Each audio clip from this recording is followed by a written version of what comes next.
Hello students, welcome back to my channel. In today's session, we are going to be learning the algorithm hash search. In the previous session, we had discussed about what is hashing, what is a hash function, what is a hash collision, and what are the different techniques we will use to overcome the hashing. In today's session, we will also do the brief brush up onto those topics. After that, we will go on to hash search algorithm. So let us start. First, let us see why that efficient search is important now that we are talking about searching here. Now, searching is a fundamental operations in data structure. Obviously, in data structure, it is nothing but how we are going to arrange a particular data in a particular order, any kind of a data structure if we are using. Whenever we are trying to store a data, ultimately we would want to use those data somehow. So whenever we want to use the data, we need to look for it in a large number of data which is stored in a data structure. So look for it is nothing but we are trying to search for that particular value. So that is the reason we say that searching is a fundamental operations in data structure. So we have to store the data. And once we store the data, we need to retrieve it at some point in order to use it further. So that while retrieval, we have to search for it. So large data sets require fast retrieval methods. So linear search and binary search have limitations. Hashing allows near constant time searching. So compared to any other searching, hashing always allows us a constant time for searching. So what is hashing? Once again, let us just see. It is a technique where we will use a function called as a hashing, which maps a key to an index table.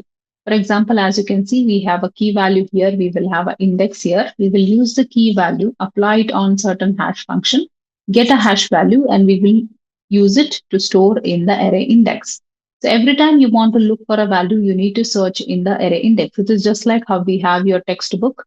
Okay, in the textbook, we will have appendix where you will have the chapter one stored in what is the number, chapter two, page number, chapter three. So all you need to do is look into that, and then you can directly go and access that particular chapter. So something similar is happening here where we will convert the key value in an index format so that you can directly access it. That is the reason we will say that searching is faster when it compared to other searching algorithms. Now, the hash function, what it does is it determines where the data need to be stored. So this hash function will convert the key value and it will tell us that which index exactly we are going to store the data. And here the data structure what is used is nothing but a hash table. This hash table where we will have key value as well as the index. So this is your hash table.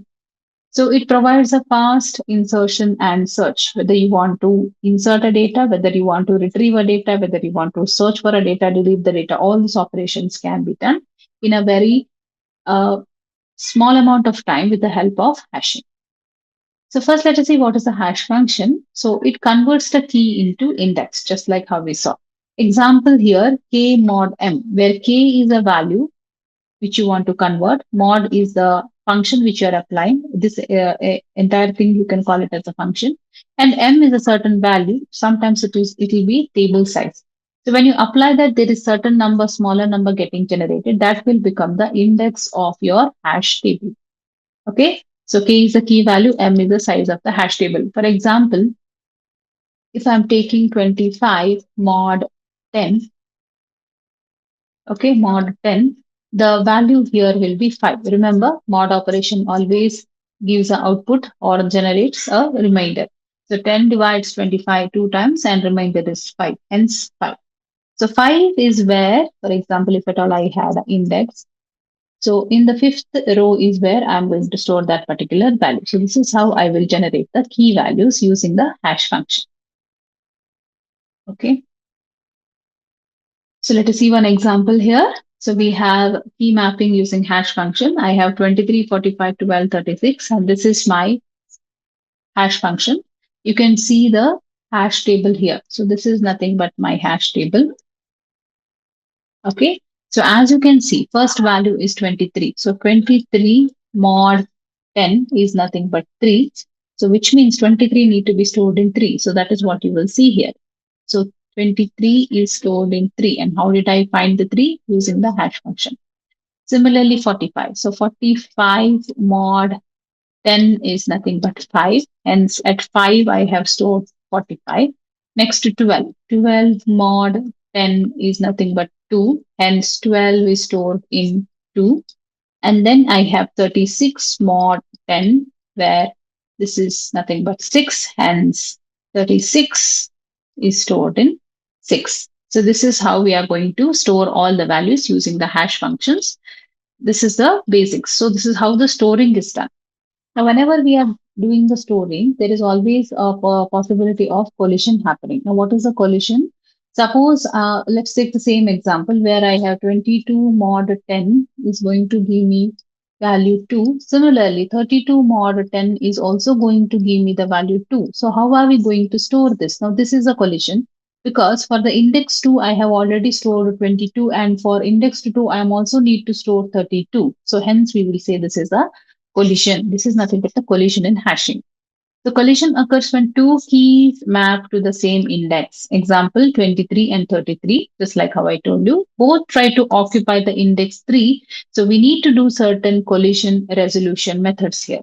So let us see what is this collision resolution we are going to do about. There are separate chaining, linear probing, and quadratic probing, and double hashing. So this also I have briefly explained in the previous session also. Let me just say separate chaining, when I mean to say, just like how we had now in 2, if I'm storing 22 and I need to store 32 as well, then I'm going to use a linked list in order to store 32. Suppose I got the value 42, obviously even 42 also need to be stored in the index 2.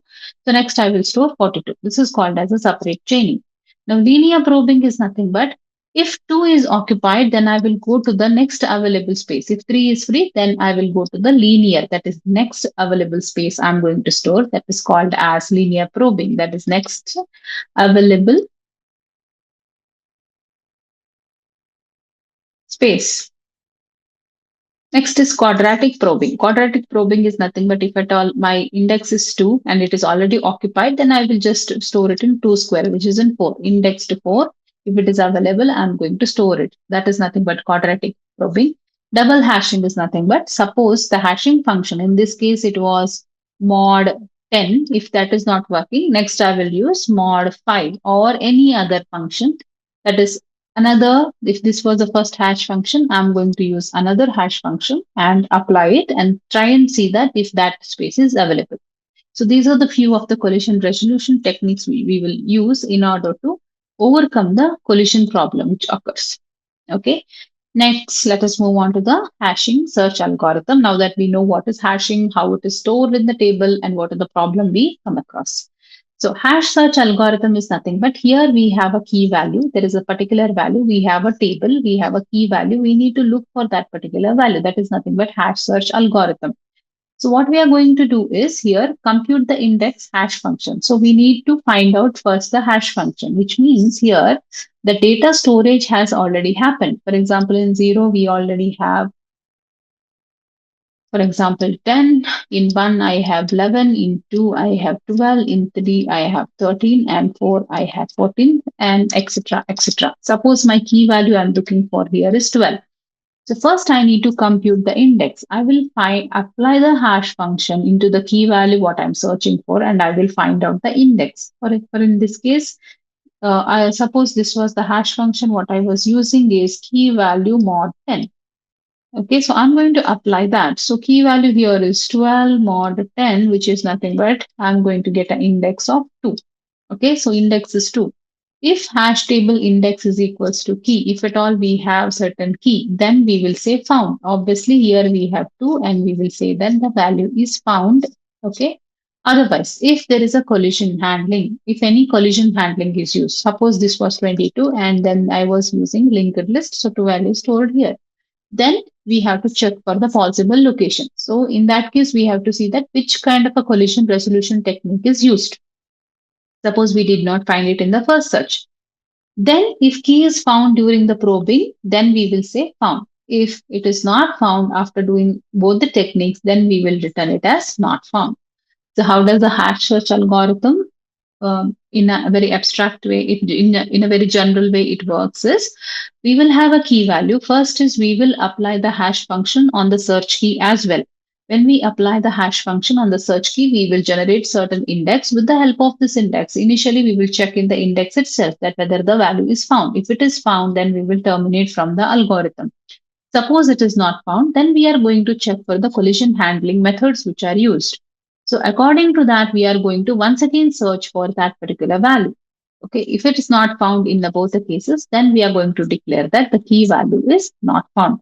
So this is how every time you try to access any file or a document, if you're searching with certain terms, this is how the searching will work. It uses a hash search algorithm in order to find the data what you are looking for. All right. So what is the complexity is going to be? Suppose for the search, usually it is always going to be order of one. Order of one as in it you are going to find it in the first search itself. Worst case, that is, if you have many collisions happening, multiple collisions have happened, then it is going to be order of n. N number of times you need to look for that value. That is going to be order of n. This is only in the worst case. Okay, good hash function. Usually, collision has to be resolved with the help of a good hash function. If at all you are implying a good hash function, then you will have a this time complexity will also reduce. That is, as in when you are looking for a value, you are going to get the output immediately. Okay. Then let us see what are the applications of hashing. It is used in database indexing. That is, in a database, every time you are trying to store a value, it is used in the indexing of that. Password verification system, where you want to verify a certain value, that value is going to be converted into hash key and compared. Caching system, where cache memory is going to use certain kind of a data which is going to get transferred. So where it is stored, all those things when we are looking for, we will use the hashing. Simple tables in compiler. Compilers also uses these methods in order to check for the symbol table. All right, so these are the applications of hashing or hashing search. So hashing is one of the fastest searching techniques compared to any other searching techniques. Its performance depends on the hash function quality. So totally depends on what kind of a hash function you're choosing. So that becomes very crucial. And collision handling is also essential because if you have too many collisions because of the hash function, you have to at least use a better collision handling method. Otherwise, again, once again, you will have a worst case searching. Then widely used in real world system. This hash function is the so this hash search is the one which is widely used in your real world system compared to any other searching techniques. All right. So that's all in hash search, students. I hope these videos are helping you in your studies. So keep watching, keep learning. Thank you.